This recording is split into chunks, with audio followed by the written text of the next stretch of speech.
What's up, everybody? I wanted to show you. I'm going to take you into my computer, the top 10 places subscribing to your list. You're probably leaving out a lot of places that you could be collecting subscribers. I learned this the hard way. I've had a lot of people help me through this, and I'm going to help you find out where exactly you should be putting your opt-in form. Computer and check it out.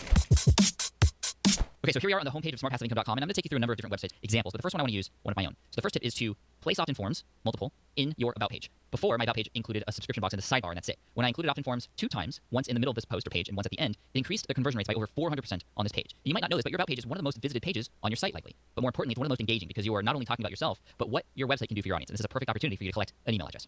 Number 2, place an opt-in form on your homepage on your hero featured spot. Now, your hero featured spot is sort of this top area here that typically shows your face, what your website's about, your tagline. Here we are at michaelhyatt.com, your virtual mentor, win at work, succeed at life. And here he's doing a giveaway, which is great, and he's collecting your name and email address right here at the front, the top of the experience. And Derek Halpern also does this on socialtriggers.com. There are multiple ways you can do this, but this is one of the highest converting in terms of the number of subscriptions you'll get because this is a first impression. If you have something great to offer, it's going to get even higher. Now, the conversion rates will be quite low because you have a lot of people coming to your homepage, but this collects the low-hanging fruit that will be interested in more of what you have to offer right up front. So include an opt-in form right on the homepage, right at the top. Number 3, include an opt-in form or chance to subscribe on your site at the end of your blog posts. And this makes sense because when people reach the end of your posts, they've likely gotten some value from what you've had to share, and that's a perfect prime opportunity for you to ask for an email address. You absolutely have permission to do that. And on the leadpages.net blog here, they do that by asking you to click to get a free tutorial. And they use something here called the lead box, which when you click, it opens up a light box, which then you only have one action that you can take, or 2, which is subscribe, or a great way and a great opportunity for you to collect something when the person on your site has already experienced something that you've had to share. All right, here we are back at that same lead pages blog post that we were just at in tip number 3, but this is tip number 4, which is to include opportunities to subscribe in the middle of your post. And this is something that they do here by giving away top tools right here in the middle of the post. You can see a big yellow bar when clicked on. Again, one of these light boxes, these lead boxes pops up. You can enter your email in there to download that particular.com. Here he is using throughout here on the sidebar as well. But if you click on this, again, one of these lead boxes comes up, and you can collect people's email addresses that way. So again, number 4, within your popular posts to start out with, I would actually go into your Google Analytics or other analytical tool, discover what your top 5 to 10 posts are, and use this strategy in those posts just to start out. Number 5. Here we are back on the homepage of my blog, but actually you'll notice that I don't have opt-in forms here on the homepage at the top in the hero feature area like I talked about in example number 2. My primary motive is to get people to click on this Get Started Here button. So when you do that, this takes you to a Getting Started page. So this is sort of a side tip. There's a lot of people who come to your homepage that don't know exactly where to start. If you tell them where to start, it's going to make their life much easier. You can share some of your top tips, especially for beginners or people who are at your site for the first time, the first best pieces of content they should get into. And you can go over some definitions like I do to kind of define what the site is all about, some introductory videos and that sort of thing. But at the bottom of this post, after a couple more videos, I share something that they can get for free. My free Get the Started the Smart Way course, which they can get by, of course, entering their name and email address. And this is one of the top converting pages on the website in terms of collecting email addresses. It's because people who come to the site are highly targeted. After they've gotten all this great information beforehand, you have permission to ask them for something. And this is number 6. Include an opt-in form on the sidebar of your website. This is one of the most common places to include an opt-in form. And one of the best practices, of course, when people arrive at any page on your site, they're going to see this. Here is quicksprout.com, run by Neil Patel. He has a very, very compelling offer here in the sidebar where you can leave your email address to get started with one of his free courses. I talked about this back on Brian Dean's site, which show you there. Enter your email here, you get exclusive tips, so on and so forth. Again, the sidebar, very, very common. Your conversion rates are typically going to be lower, but that's why you have all of these other opt-in forms throughout the rest of your site as well. Most people just have only the sidebar. You should have it there, but you should have all these other ones across your site as well. Number 7, you can ask for an email address on an exit pop-up form. And that sounds like exactly what it is. It's when somebody tries to leave your site, you show them a kind exit form that offers them something that they perhaps wouldn't have gotten if they had just left without you sharing this. Now, you might think this is a little obtrusive, and you might have one opinion on it, and I have an opinion on it. However, I know a lot of people are getting a lot of extra opt-ins from this, and when you think about it, people are going to leave your site anyway. You might as well try one more time to get their email address before they leave. And this is how it works. Here I am on socialmediaexaminer.com. If I'm leaving this site, pop up. Get your free copy of the Social Media Marketing Industry Report, which is a huge report that I know Michael Stelzner, the owner of Social Media Examiner, shares and people love. So if people didn't know about this, here they are. They get one last chance, and you might subscribe. There's a great tool called Opt-in Monster that allows you to do this. And if you have access to leadpages.net, you also have an ability to do this through one of the tools with their lead boxes as well.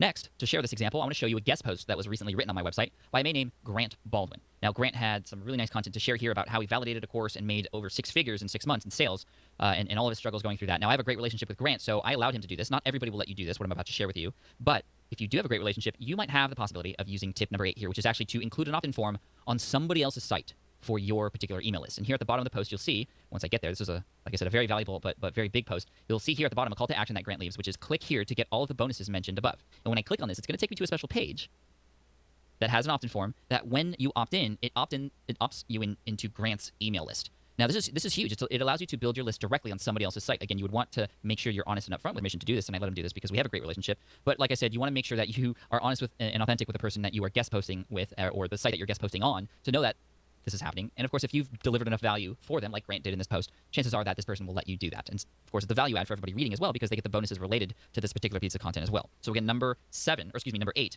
putting an opt-in form on somebody else's site that you are guest posting on. Number 9, here's my good buddy Chris Ducker from chrisducker.com. He also has an email opt-in form here on his hero feature bar here at the top of his page. But at the bottom, he also includes an opt-in form in the footer. And this is something I know works because I've asked Chris, I've asked a lot of people, I've even tested on my own website. The footer of my website gets a lot of people opting in. And when you think about it, when people scroll down that page, the hero bar goes away, the subscribe bar in the sidebar goes away, and what's left, without having to go back up to the top, they might not even know or remember that there was a place to opt in, even if they wanted to. Here, you're making it easy for people at the end, at the very bottom of your post, and I know this converts. So, number 9, include an opt-in form in the footer of your blog across all pages. Number 10, include opt-in forms on specialized landing pages. This is sort of what you want a landing page to do for you, is you want people to come here and do nothing else but subscribe to whatever it is that you have to offer. So you might be offering something special, like, for example, here on patflynn.com, you can check out my book club. Actually, there's a URL that I share on my podcast and on my YouTube videos that makes it easy for people to get here, which is patsbookclub.com. That redirects people to this page, and here they could subscribe to join my book club. I have another example, ebooksthesmartway.com, which redirects to this page, where people can download my ebook called eBooks the Smart Way for free. And, of course, in order to get it, they have to leave their name and email address to click to subscribe to get it. And so whatever it is that you have to offer, whether you're pulling people to a landing page, maybe you are speaking on stage and you bring people to insert an opt-in. All right. So sorry for being away. I've been gone for weeks and weeks to Manitoba. And sorry about accidentally posting that what was supposed to be a private video for family from my nephew playing the piano. My new nephew, that's what we were there for, is my wife Melissa, who's made some videos. She's just become a godmother. And so that's why we were in Manitoba. So I apologize for being away for weeks, posting a private video, which almost got as many shares as my SEO videos and as many comments. So I'm wondering, either maybe Eric is really interesting playing piano, or my SEO videos are not very interesting, or something like that. I couldn't quite figure out why that is. Or you guys like babies or something, I don't know, or you just SEO videos for you. 2-bit. I have SEO videos for you. Lots been going on in the SEO community. As you might have noticed, Panda 4 has been released. Payday Loans 2 has been released. 2. And there's been a lot of other stuff going on, and so I'm going to make a fairly long video today, and I hope later in the week I'm going to release another fairly long SEO video to make up for it. And so I might get to Panda 4 today, probably not, but I will talk about very interesting SEO stuff today, even if I don't get to Panda 4. This new tactic called buzz generation, that I'm calling buzz generation, but people also call it content marketing. It's also wrapped into social, and how people have been doing social lately, and it really seems to be putting on the SEO fire of really getting sites ranking, and I have a really interesting experiment that I'll get to today. So getting right to that. Okay, so again, I have a bunch of information, so it's SEO potpourri, so there's no rhyme or reason to it, so I'll just get right to it. So on April 24th, Malakis Toba from Searchmetrics put out a report, and I mentioned this before, so I mention it again, that sites with structured data markup, with schema markup defined, tend to rank 20 to 30% better on average. Now, it could just be correlation, that the sites that have the money to bother doing the structured data also have the money to have bot links or have good content or afford good SEO or whatever it is. But I also did notice doing a couple Panda reviews. I do Panda reviews for the most part. I do penalty consultation and Panda reviews and helping people get their rankings back. That's more or less what I do. I also help people rank on a monthly basis and just provide general SEO consultation. And of course, rank my own sites, a lot of affiliate sites actually, which are getting harder and harder to rank. But if you want help with any of that, before I forget, by all means, contact me. My email is joshpaczynski@gmail.com. If you have any SEO questions at all, if you want any SEO services, that's what I do. You know, a cool guy who I met in Poland. He's the CEO of Searchmetrics. And they put out this report that sites with structured data markup. Small business owners, entrepreneurs, start spur in this new economy. He'll inform you and career related. Get ready. Find the knowledge for your success. It's all here, right now, in the Cardone Zone.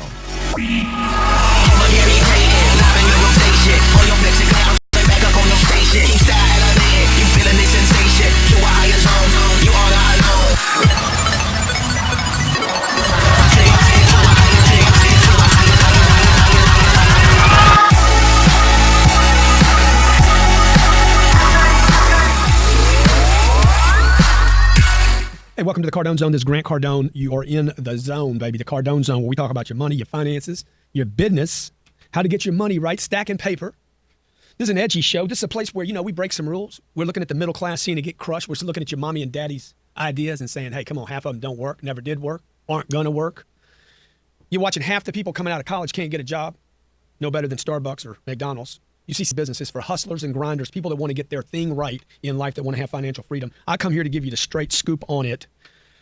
Why me? Because look, man, I've scratched up, crawled up, no connections, not a great education, a decent education, but not a great one, in an employment space where nobody was hiring anybody, and I somehow made it. Thank God, I'm grateful. Warren Buffett is a person that I've studied for probably 25 years. Of all times, has a simple solution for turning $40 into $10 million.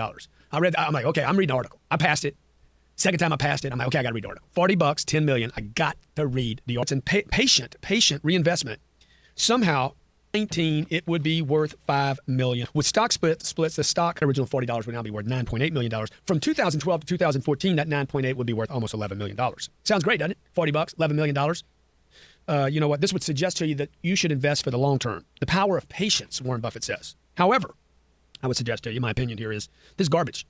This is not how you make investment decisions. This is exactly what's wrong with people and how they invest their money. Now, I'm not saying long term is not a good play. It is. But you have to take in some other points when you make a decision like this. Don't let a piece of news or media or an article like this influence your thinking and all of a sudden say, oh, yeah, I got to make a $40 bet and I'll be worth $10 million one day. No, wrong. Okay. First of all, $40 back in 1919 was a lot of freaking dough. I know it's hard to imagine, but in fact, $40 was $540 in 1919. Okay. Now you're like, great, $540. That's not a lot of money. It's an Xbox machine. Okay.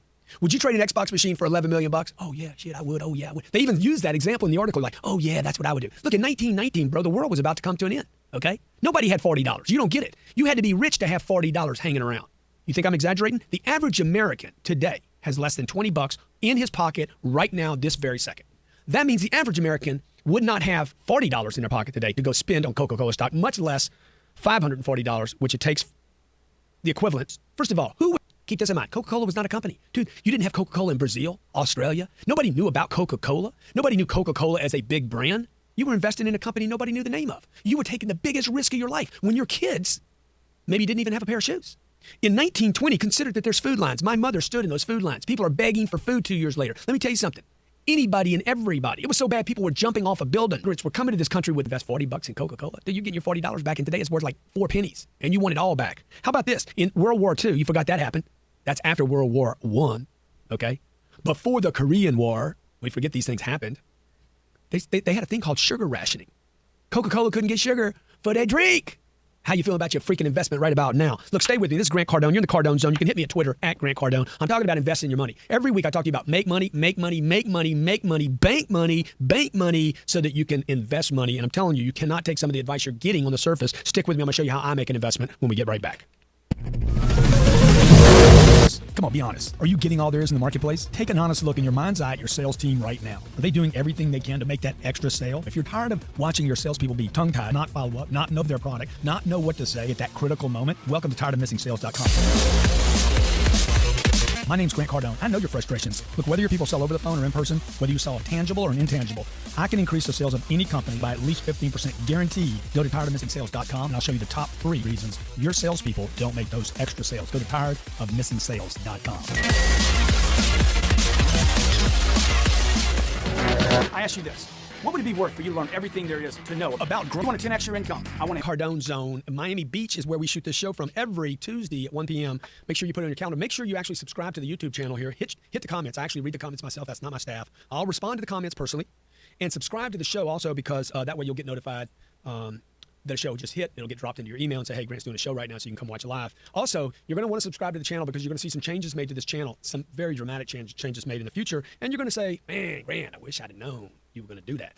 I'm talking about your money today. I'm talking about every week I talk about your money, but I'm talking about how you're going to invest your money. You know, every week I say, look, make more money, make more money, make more money, make more money. Then you start saving it. Once you have enough padding, when you save for one reason, to invest money.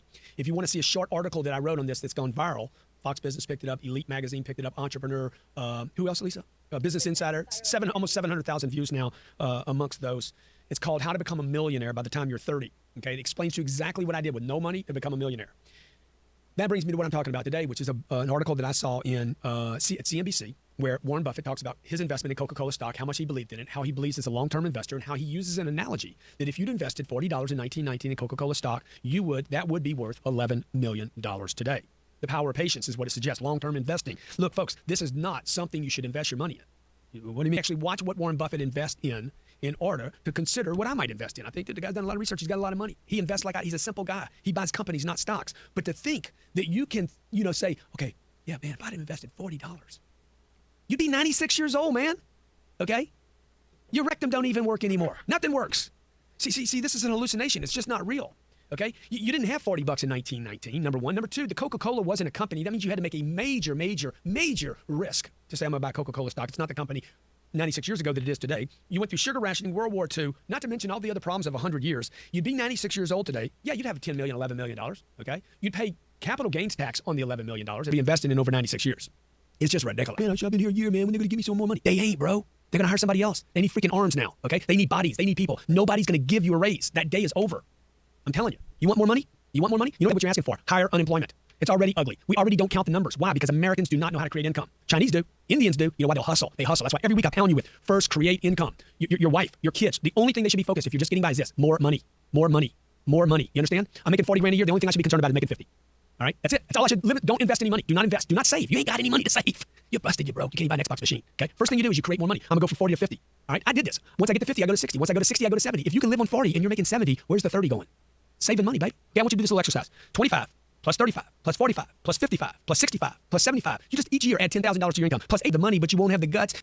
Look, everybody's scared, man. You think I've said this. A guy told me that, but people don't do that. Why? Because they're worried about their money. People like money, so they don't put enough in to make an investment pay off. Number 4, invest in sure things. I mean, I don't know what that means. I know I'm a sure thing. Eat. Okay? And banks. Me, I got to eat. I need a roof, and I got to have a place to put money, I think. I don't even know about number 4. Not even sure. Maybe it doesn't. Maybe Bitcoin takes over the world, okay? I know the first 3 for sure. Me, I'm in the deal. I'm a good investment. Number 2, got to have housing. That's why I buy so much real estate. And number 3, food. I should probably start investing in food because people will have to eat. 4, water. Got to have water. Stay with me. This is Grant Cardone. You're in the Cardone Zone. We talk about your money, your finances, your business. I'm going to show you how to bank $10 million in the next, I don't know, how long? You care how long? And I'm so sorry. My bad. Every week we come here and talk about your business, your finances, your money, what you got to do to get it right. Right now, today, I'm telling you, by some investment that you make, you're going to get rich by these steps. First, create income. Number 2, create surplus income. Stack it. Do not worry about saving money until you learn how to start increasing income incrementally. Number 3, then you start sliding away the increments. You start pushing that aside so you can maybe take a risk one day. You won't take a risk if you don't have enough of a cushion, though. You just won't do it. Nobody goes all in, folks, except idiots. Number 4, invest in sure things. I was talking about this before the breaks. What's a sure thing? I'm a sure thing.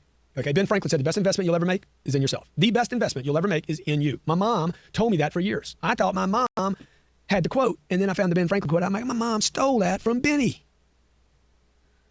Number 5, avoid all investments that can be disrupted. I'm talking about the Twitters, the Facebooks, any of the internet stuff, the telephone stocks, anything that can possibly be interrupted. Leave it alone. What cannot be interrupted or disrupted? Okay, food, housing. I'm not talking about housing stocks. Nobody needs to buy a house. I need a roof, man. I got to have a roof over my head. That's why I take my money and I push it off into this multifamily thing I talk to you about every week. I don't have any investment in telling you about multifamily, except I know over the next 10, 15, 20 years, 100 years, if you want to go 100 years, look, there's no way you're going to get paid a dividend every month. Somebody's going to pay your debt off and you're going to own that property. If I was 20 years old today and knew what I knew, the only thing I'd be doing every day is hunting. How do I find 2 units, 4 units, 8 units? Well, first thing I'd be doing, how do I increase my income so I have some money to put in that property? Look, everything's a risk, folks, okay? To think that you're going to invest in Coca-Cola stock in 1919, $40, it was really like $500, that you would even have that money, that you would suffer now through World War I, World War II, Korean War, the Vietnamese War, you would suffer through the gas rationing of the 1980s, okay? It's not real. You sold that stock about 55 times, okay? You probably sold it in 1920 when your mama was in a food line. If you're even alive today, which you're 96 years old, you got stents in your heart, right? You take 3 blue pills a day just to sleep by yourself. You got bed sores because you ain't been up in freaking days. You're on a walker. What do you need $11 million for? You don't. Your kids hate your guts. I'm sorry, your kids, not your kids, your grandkids. One of your kids is dead already. You so old. I don't need money when I'm old, man. I need it now. How do I do that? Create income. Stack income, okay? Just think about this. To create a net worth of $1 million, let's just take $1 million, simple $1 million. This is what Warren Buffett would tell you to do. Warren, what do I do? Do you have any money to invest? Yeah. How much? $1,000. No, you don't. Go make money. That's what Warren would tell you to do. Go make some money, bro. He would not tell you to invest your last $1,000. If you had $10,000, he wouldn't tell you to invest. He'd be like, go make some money. What's Warren doing every day? Making money. Then he'd tell you, come back when you make some money. And then he'd say, what? Go make some more money. You get it? Good. Now, take that money. When you make enough money, push a little bit off to the side and start studying stocks. Companies that you want to invest in that won't go away, that can't be disrupted, that will never disappear no matter what, like railroads. They ain't going away. 75 to 125. Because the 125 is going to give you enough margin to save, okay? Let's just say you're starting at 60 grand. You're starting at 60 grand.